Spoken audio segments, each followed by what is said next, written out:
নমস্কার, আমি ডাক্তার অয়ন দত্ত। আমি হোমিওপ্যাথি ডাক্তার। দীর্ঘ 9 বছর ধরে আমি হোমিওপ্যাথি ট্রিটমেন্ট করে আসছি।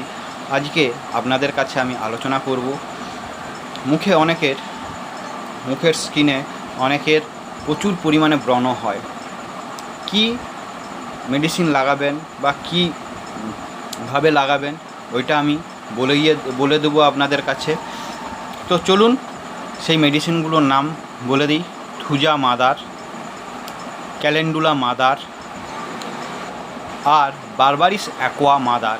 এই 3টা মাদার 10 ml করে নেবেন পরিমাণে, দিয়ে 30 ml শিশিরে নিয়ে মিশিয়ে মেডিসিনটা তৈরি করে নেবেন, দিয়ে নাড়িয়ে নেবেন। সারাদিনে 3 থেকে 4 বার এই মেডিসিন লাগাবেন।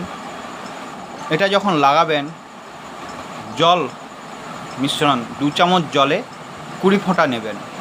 2 চামচ জলে 20 ফোঁটা নেবেন, দিয়ে গোটা মুখে লাগাবেন। এইটার খুব আমি ভালো রেজাল্ট পেয়েছি।